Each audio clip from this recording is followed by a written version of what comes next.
I want to talk about the post-uni emotional hangover and how you're not alone. I'm not happy 100% of the time, definitely not. But I feel like I live my life in accordance to what I really care about and what I like. Oh, okay, so-and-so is doing all of this different stuff and it's making me feel jealous. Use your envy as inspiration. No first step is irreversible and it's not the most important step. What's important is that once you have the energy to get going. Go do something. How can you take a moment to really sit with yourself and be like, wow, I did that. This is the blankest your canvas is ever going to be. What can I put on this canvas to make it exciting? Hi everyone, welcome to the Reclaiming Bossy podcast. My name is Mahika and today this episode is for anyone who's facing the post-uni emotional hangover. It's for any of my post-grads, post-uni students, because it's been just around 1 year since I had my last lecture at university. I started this podcast and my business whilst at university. And honestly, not being a student anymore is still an identity that I'm learning to get used to. It's something that I have just been doing my whole life. Like I was in education since I was 3 until I was 21. And it's scary. And I want to talk about the post-uni emotional hangover and how you're not alone and how you are going to be okay. You're going to be so okay. Let's talk about it. So for context, I graduated, I went to UCL.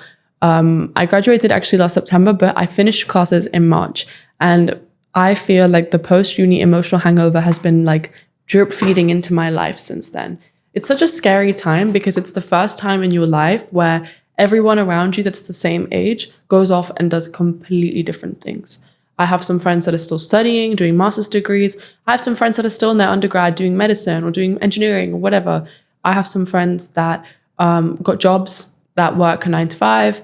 I have some friends that are traveling and taking a gap year and are in Southeast Asia and in Australia, South Africa. I have friends that are sitting at home and have no idea what they want to do with their life. And I think it's the point where you start to feel behind. And also like there's so many things that you feel like you could be doing, but you don't necessarily have the energy. And I want to address that. So number one, if you feel emotionally hung over after university, that is normal. The day after my graduation, I just felt so deflated. I'd spent so many years of my life working towards getting good grades, making the most out of uni, having the best social experiences, doing all the clubs, doing all the societies, volunteering, studying abroad, meeting as many people as I can. And then one day it just kind of ended. And like I lost that structure, I lost that routine, I lost that go. And I got the grades that I wanted to. I ended up on the dean's list, graduated top of my class. I've done a full podcast episode on how I did that for anyone who's still currently a student that wants advice on that. But I just felt so empty. I was like, I don't know what's next and I don't have the energy to do next right now. And if you feel tired, that's okay. You went through a very intense period of your life and I don't know how many years you've been working towards that goal, but for me, it was many years, not just university. Since I was in school, I was like, okay, I'm going to go to a good uni. I'm going to get good grades. And then then what was a bit unclear because I wasn't one of these people that wanted to be a doctor, wanted to go work in finance, or wanted to be a medic, lawyer. So I had no idea what my life would look like after. I just knew that I wanted to go to a good uni and I wanted to get good grades and I wanted to create opportunities for myself. And I did that. But then working so relentlessly towards one goal became really exhausting. And once I got there, I was just like, I don't know what to do with myself. And it's okay to not have an immediate next goal, next destination, knowing exactly what you want to do with your life. You got to slow down to change direction. And so if you feel exhausted or in a bit of a flop era or unsure about what you want to do, then that's normal and you're not alone and it's fine. And some things that really helped me was just thinking about what do I want my life to look like aside from my career? What do I want my day-to-day to look like? What gives me energy? What takes my energy? What's exciting to me right now? And that helped me come up with some ideas. I was in a unique position that I was already running a business before I graduated because I started it while I was still studying.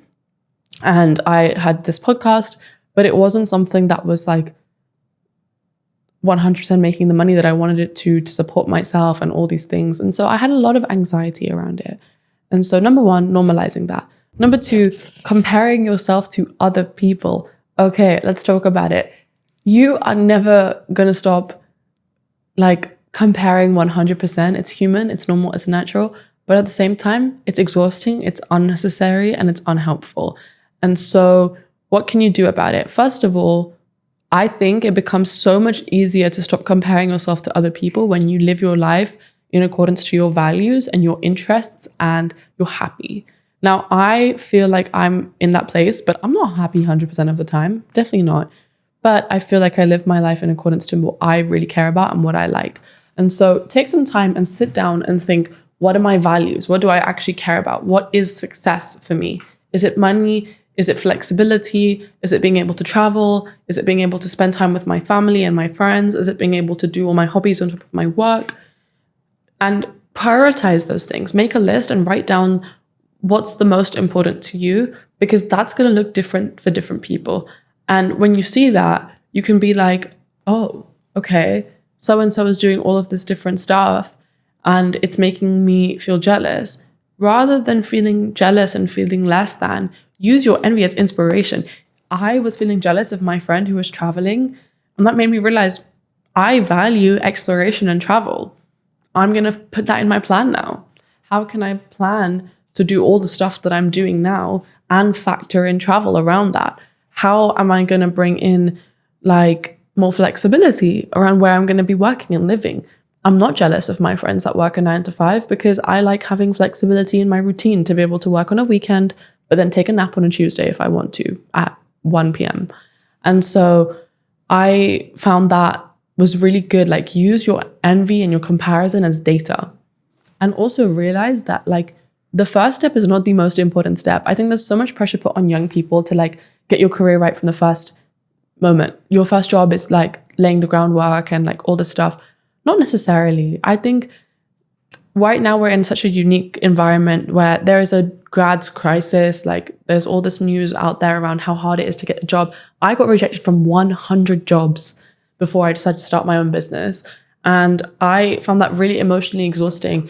If you just are in a place where right now financial security is the top thing on your mind, stop putting the pressure on yourself to get the perfect job. Like, it's okay. It's okay to make a step, and then once you've made that step, change direction and do everything. Like, perfectionism is getting in your way and it's causing you unnecessary anxiety. And I think when you remind yourself that you can always change, you can always change your mind and do something else, it takes off so much of that pressure. Like, take it off. You don't need it. There's already so much pressure on you, and you can always do something different. I look at so many people in my life that are a bit further on in their career, and what they did to start off with is so different to what they're doing now. My dad, for example, he worked on ships when he was in his first job. And now he works like, yeah, in the industry still, but completely different, like in like investment and in finance and all this kind of stuff. And the same, like, there's so many people that I know that got like history degrees that work in like insurance or private equity or whatever. Like, your degree and your first job do not have to determine your entire career trajectory. And there's so many stories on this podcast of people that have like created a kaleidoscope career for themselves through doing different things. If you want inspiration, go check them out. I'll link some recommendations in the bio. But yeah, remind yourself that no first step is irreversible, and it's not the most important step. What's important is that once you have the energy to get going, go do something. And again, I say when you have the energy because addressing burnout is so important. The post-uni burnout is crazy. It's a lot. And the pressure we put on ourselves makes it harder. And so how can you bring yourself regulation, but also celebrate? You have achieved such a big milestone. Go celebrate. And that's not just like on your graduation night, going out with your friends and family. Like, how can you take a moment to really sit with yourself and be like, wow, I did that. Do that. For me, that was like going to the coffee shop at my uni and writing myself a letter and being like, thank you. Thank you for all the library shifts that you pulled. Thank you for all the resilience and determination that you had to do all of that and to study as hard as you did and to get all the opportunities that you did. Sit with it, slow down, celebrate, and realize that like you're going to be okay. My next thing is around what I was saying around the values and stuff, it's so important to sit down and audit not only what is important to you, but where you're at. I remember the week after I graduated, I felt really unhappy. Like I said, I felt very deflated and I wasn't sure why, because my life looked really good from the outside. I did very well at uni. I was creating my own company. I had a podcast and a community that I really love. I had good friends. I had a good family. I had a good place that I was living in. I made time for my hobbies, but I was still unhappy. And so I took myself out of my environment, out of my bubble, went to a completely different part of the city, sat in a coffee shop and I journaled. And I did this thing called a think day, which is something that I learned from Ali Abdal. I'll link the video down below. But I sat down and I did all these exercises and I really reflected on what do I care about? What are my values? What do I need to feel fulfilled and happy? And then I went through the different areas of my life and I gave those areas a score. And since we're in the topic of uni, I was like, if it's above 7, it's a first, it's a 70%. I'm not going to touch it. I'm happy. I can bridge the gap between 7 and 100 or 7 and 10 later. But everything that was like a 4 or 5 or 6, I was like, how can I bring action to those? How can I create a small action step around some of that? And so that was like making a little bit more time for health and making a little bit more time for relationships. And I created little action steps and it helped me create a plan. So if you feel deflated, rather than just obsessing on your career and what you're going to do, go and do a life audit. Where else in your life are you feeling burnt out and tired and just not 100%? And then can you give yourself a small action step to feel better in that area of your life? So helpful. And I think that whilst it's so scary not knowing what your life is going to look like after spending so much time in a structure of university, this is the blankest your canvas is ever going to be. This is the blankest your canvas is ever going to be. You don't know what's next. You don't know what your job is going to be like, where you're going to live, what your life is really going to look like. And that is stressful, but it's also so exciting. And so rather than obsessing on the worst possible outcome or like, how can I make it work or all this stuff, allow yourself time to also wonder, what is the best possible scenario here? What can I put on this canvas to make it exciting? How can I make this next phase of my life designed in a way that works for me? And there's so many people that talk about this. I have a friend called Erifili who has an amazing book called Design Your Life, Design Your Career Your Way. I'm going to link that down below as well. And she talks a lot about this intentional life and career design. I think it's so important. She also talks about this idea of radical optimism and how it's so important to be so optimistic about what you want from your life, and that the worst case scenario is just as likely as the best case scenario. So just think about the best case scenario as well. Anticipating the worst case scenario doesn't make it easier when it happens. Also, once you train your brain that good things are happening for you, you can spot good opportunities. I call this creating an opportunity radar. I was like focusing more on how can I make my career work for me? How can I make my life work? And I started to find all these opportunities. I started to get invited to all these events to speak. And I want to give you a bit of a recap to talk about what I've been up to since last March and my post-uni hangover, because I want to give you some inspiration and hope. So yeah, like my canvas is still super blank. I have no idea what I'm going to do. But since that time, I got incubated and I got an office. I grew my team. I have 3 people on the team right now for my company. I got my first clients of different types for my company. I rebranded this podcast. We're now reclaiming Bossy.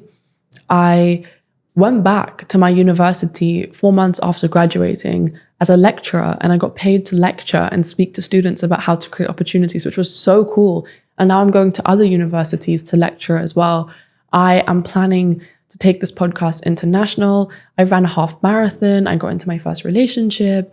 I traveled. I spent more time with my family.